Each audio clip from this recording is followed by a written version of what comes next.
May mga sandaling napapansin mo yung kakaibang katahimikan kapag may babaeng nakatingin sa'yo. Hindi ito yung simpleng tingin na dumadaan lang sa hangin. Iba, parang sinusukat ka. Parang may hinahanap. Parang may nakikita siyang hindi mo pa nakikita sa sarili mo. At ang mas matindi, hindi nila yan aaminin kahit kailan. Mas pipiliin nilang itago ang paghanga kaysa mabunyag na ikaw ang bumababagag sa isip nila. Kung hindi mo alam basahin ng mga senyas na to, madali mo silang mamimiss. At kapag nangyari yon, hindi mo malalaman kung gaano ka pala kalakas sa mata nila. Pero ngayong narito ka, masasabi kong handa ka nang malaman ang mga clue na madalas mong hindi pinapansin. Kaya dahan-dahan mong pakinggan bawat parte. Dahil kapag naintindihan mo to, malalaman mo kung kailan ka nagiging gwapo. Hindi sa mundo, hindi sa standards ng iba, kundi sa paningin ng isang babae mismo. Una, kapag napapako ang tinginan nila. May isang uri ng tingin na hindi mo makikita sa kahit kaninong babae, maliban na lang kung may nakikita silang kaakit-akit sa iyo. Hindi ito yung mabilis na sulyap na parang nagkataon lang. Ang tinutukoy ko ay yung tingin na matagal, mabagal at may laman. Kapag may babaeng nahuhuling sumusulyap ng paulit-ulit, hindi dahil bored siya. Kadalasan, sinusubukan niyang maintindihan kung bakit ka tumatatak sa paningin niya. Hindi mo man pansinin, pero ang mga mata ng babae ang unang bumibigay kapag gwapo ka sa paningin nila. Kapag napansin mong bigla siyang nag-aayos ng upo, naglalambot ang balikat, o pumipigil ng ngiti habang nagmamasid, hindi aksidente yon. Iyon ang instinct. Iyon ang subconscious attraction na hindi niya kayang pigilan. At kapag nahuli mo silang ginagawa to, bigla silang mag-a-adjust. Minsan iiwas ng tingin, minsan magpapatay mali siya. Pero ang totoo, naunahan na sila ng utak nila. Sa mata ng babae, ang gwapo ay hindi lang tungkol sa muka. Ito'y tungkol sa vibe, tindig at presensyang mahirap baliwalain. Kung yan ang reaksyon nila sa'yo nang hindi mo naman ginagawa ang kahit ano, may dating ka sa kanila na hindi mo pa napagtatanto. Pangalawa, kapag nagiging mas tahimik siya kapag ikaw ang malapit. Kapag may isang babae na biglang nagbabago ang kilos kapag nandyan ka, hindi mo pwedeng baliwalain yon.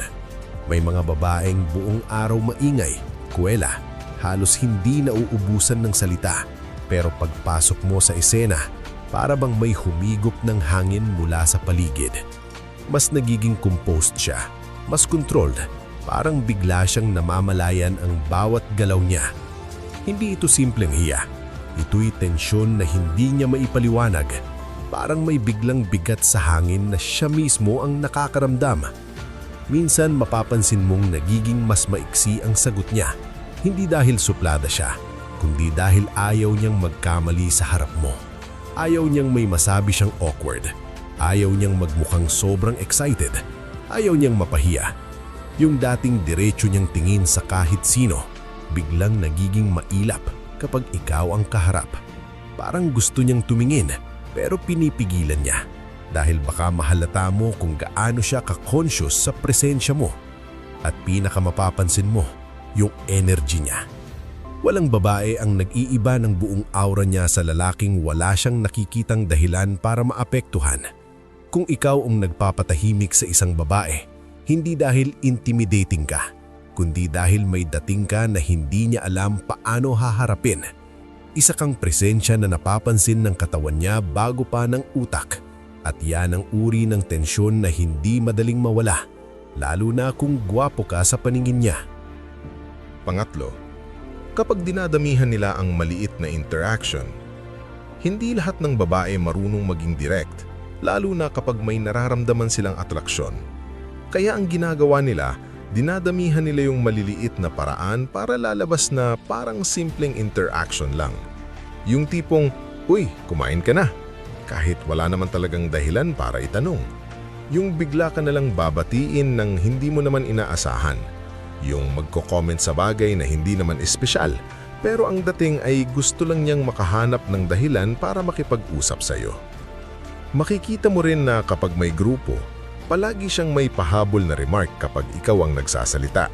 Hindi para pumuna, kundi para sumali sa mundo mo. May mga babae pang gagawa ng bagay na parang hindi sinasadya. Tatayo sa tabi mo kahit maraming mas maluwag na lugar, dadaan sa likod mo kahit pwede sa harap, o biglong magsisingit ng maliit na joke para lang marinig mo ang boses niya. Hindi obvious sa kanya yan. Ang totoo, instinct ang tumatakbo. Kapag gwapo ka sa paningin nila, hinahanap ng katawan nila ang paraan para magkaroon ng connection kahit gaano kaliit. Minsan hindi mo man mapansin sa una, pero kapag napansin mong consistent, doon mo mararamdaman ang totoo. Hindi niya kailangan ng malaking rason para lapitan ka. Ang mismong presensya mo ang dahilan. Pang-apat, kapag nagmumirroring siya ng hindi niyang namamalayan.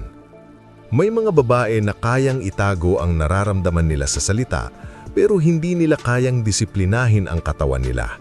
At dito nagiging halata kung gaano kalakas ang dating mo.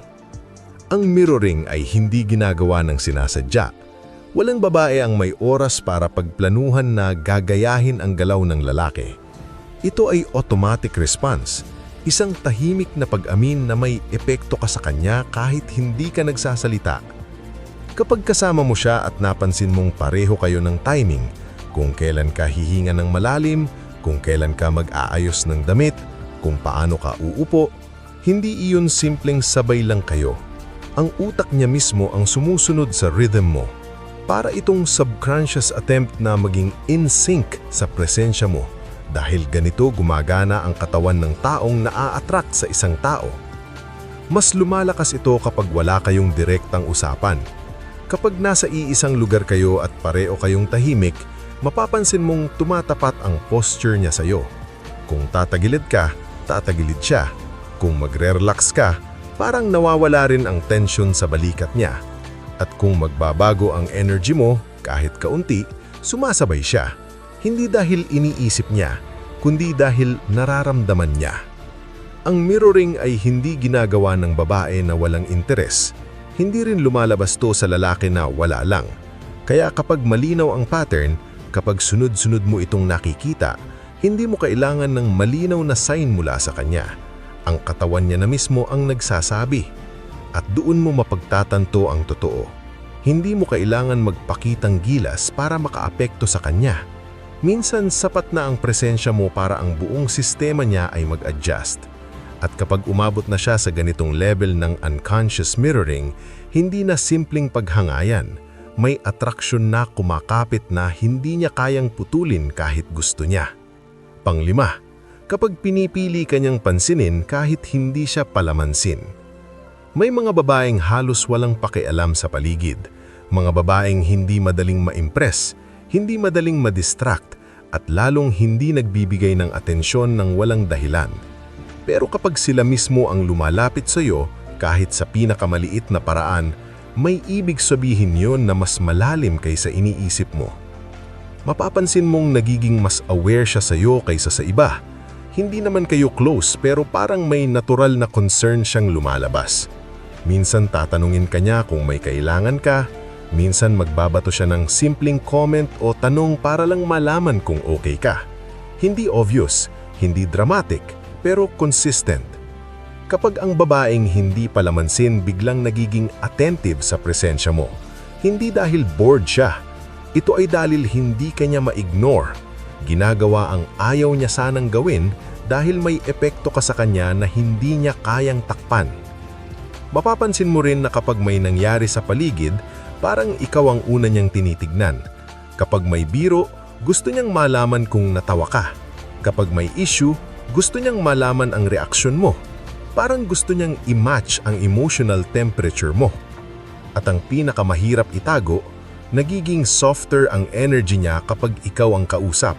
Kahit pa matapang siya sa iba, nagiging mas makalma siya kapag ikaw ang nasa harap.